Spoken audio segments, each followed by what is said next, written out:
माता के, भारत माता के।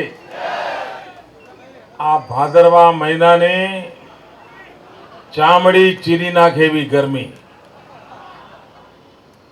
अने रस्ता में निकळ्या होईए तो माथू फाटी जाए। माथू एवी भयंकर गर्मी में मैं अमदावादना भाईओ बहनों आप यात्राનું भव्य स्वागत કર્યું, સન્માન કર્યું એ બદલ હું આપ સૌનો ખૂબ ખૂબ આભાર માનું છું।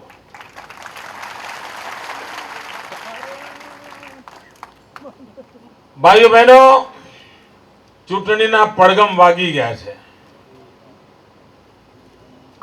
અને ચૂંટણી અને કોંગ્રેસને એક સીધે સીધો નાતો છે।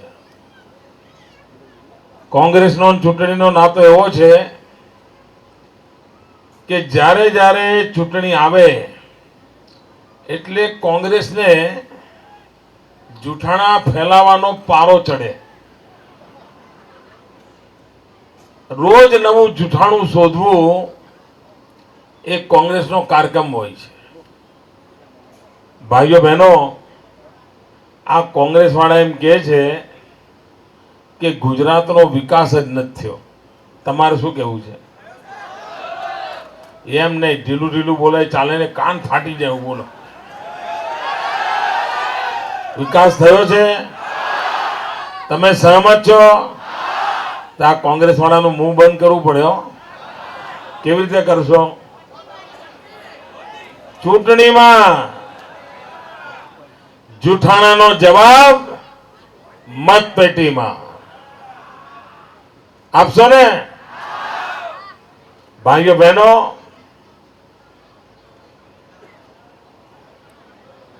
આ દિલ્હીમાં જે સરકાર છે એ સરકારને 8 વર્ષ થઈ ગયા। સોનિયાબેનની સરકાર ચલાવે છે મનમોહન સિંહ।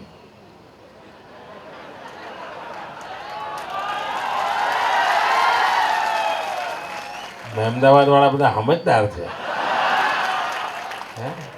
હજુ તો હું અડધું વાક્ય બોલું અને તમે સમજી ગયા। ભાઈ, 8 વર્ષમાં આ દિલ્હીથી આ સરકાર પાસેથી કોઈ સારા સમાચાર તમે સાંભળ્યા છે? યાદ કરીને કહો, આપણો વાંધો નથી। 8 વર્ષમાં કોઈ સારા સમાચાર આયા છે? जरा जवाब तो जोरदार आपो यार। नहीं आया ने? तो समाचार कया आया छे? दिल्ली थी समाचार कया आवे छे?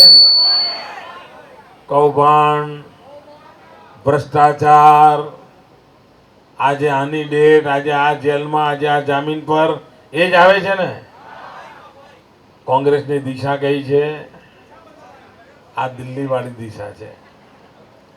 कांग्रेस ની દિશા એટલે ભ્રષ્ટાચાર, कांग्रेस ની દિશા એટલે કૌભાંડો, कांग्रेस ની દિશા એટલે ઘર ભરો, कांग्रेस ની દિશા એટલે ભાગલા પાડો, રાજ કરો।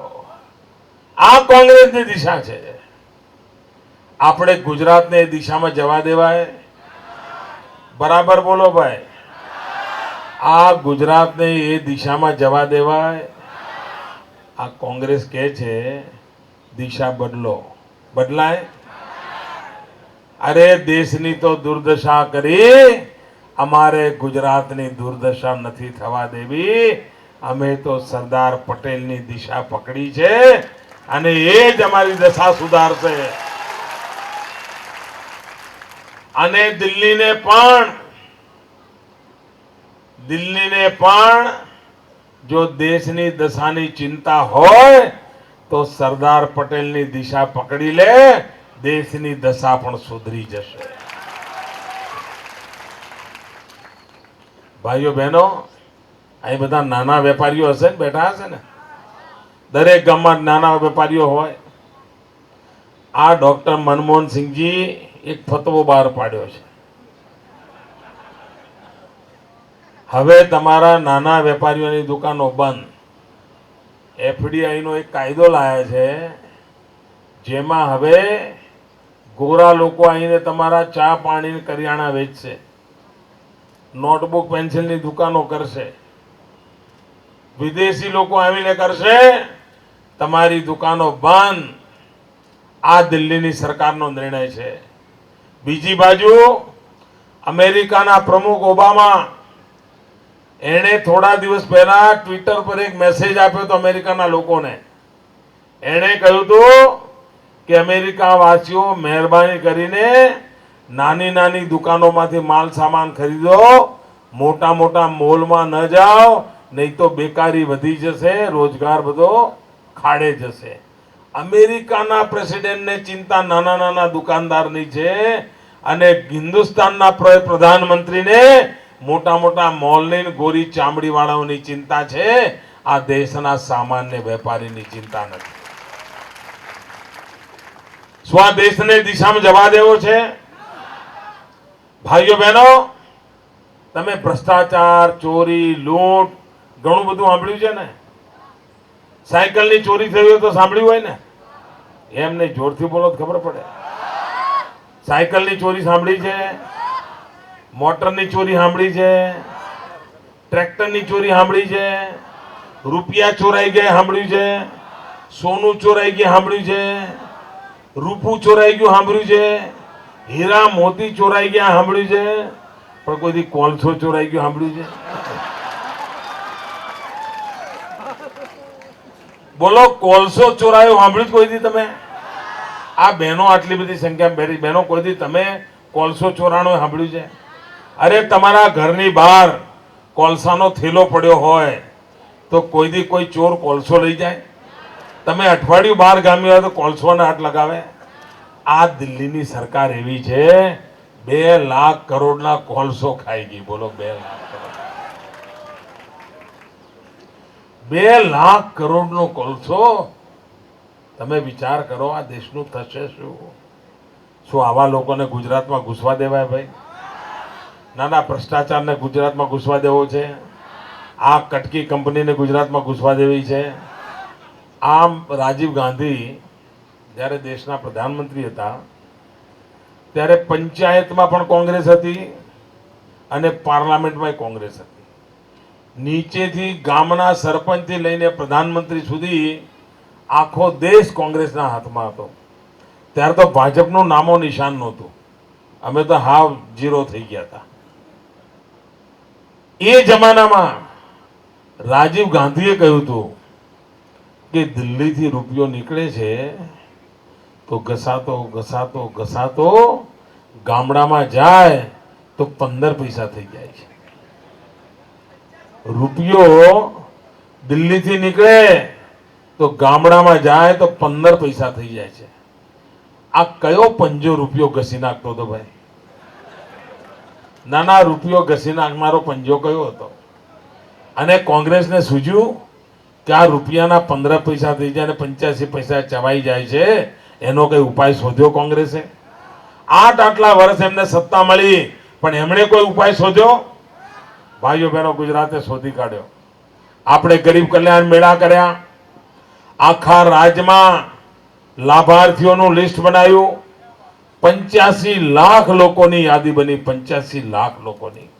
અને આ 85 લાખ લોકોને 15,000 કરોડ રૂપિયા જેવી માતબર રકમ આ ટીવી કેમેરાની હાજરીમાં દુનિયાની નજરો સામે આપણે આપી દીધી.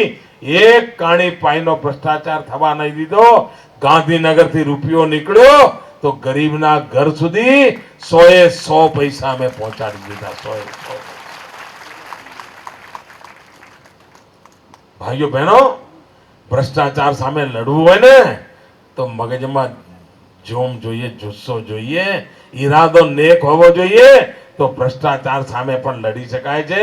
પણ દિલ્હીને તો ભ્રષ્ટાચાર સાથે સમજૂતી કરવામાં જ રસ છે. એનો રસ્તો જે છે, ભાઈઓ બહેનો, મને 11 વર્ષ થઈ ગયા. આપે મને સેવા કરવાની તક આપી છે. 11 વર્ષ સુધી ગુજરાતમાં કોઈ મુખ્યમંત્રીને કામ કરવાની તક નથી મળી. આપણા પડોશમાં મહારાષ્ટ્ર છે, 5 વર્ષમાં 4 મુખ્યમંત્રી બદલાઈ ગયા. તમારા ગામમાં તમે નોકર પણ આટલો જલ્દી ના બદલો છો. કેટલાક ઘરોમાં તો 15 વર્ષ સુધી વાહન માંજવા વાળો હોય.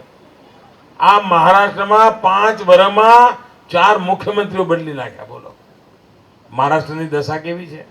હમણાં હું ગયો તો ગઈકાલે ઉચ્છલ નિઝરમાં, તો ત્યાંના લોકો મારી પાસે આવ્યા હતા. મને કે સાહેબ, આ ગુજરાતના ગામડાઓમાં કોઈ માંદું પડ્યું હોય અને 108 કરે તો જુ કરતી મોદી ગાડી આવી જાય છે. આ અમારા મહારાષ્ટ્રમાંથી ફોન કર્યો તો આવે એવું કરી આપો ને. આ કોંગ્રેસવાળા રાડો પાડે છે. મારી કોંગ્રેસને વિનંતી છે કે આ દિલ્હીના પૈસા હોય તો મહારાષ્ટ્રમાં સેવા શરૂ કરો ને ભાઈ. કેમ નથી કરતા? કરવી જોઈએ કે નહીં? મહારાષ્ટ્રમાં તો કોંગ્રેસની સરકાર છે, પણ એમને સાચું કરવું નથી, સાચું જોવું નથી, સાચું સાંભળવું નથી અને સાચું બોલવાનો તો સવાલ જ નથી. ભાઈઓ બહેનો, કોંગ્રેસને માફ ન કરી શકાય એવા જૂઠાણા ચલાવે છે. આજે આવા ધોમ ધકતા તાપમાં આપે મારું સ્વાગત કર્યું, સન્માન કર્યું. હું આપને વિનંતી કરવા આવ્યો છું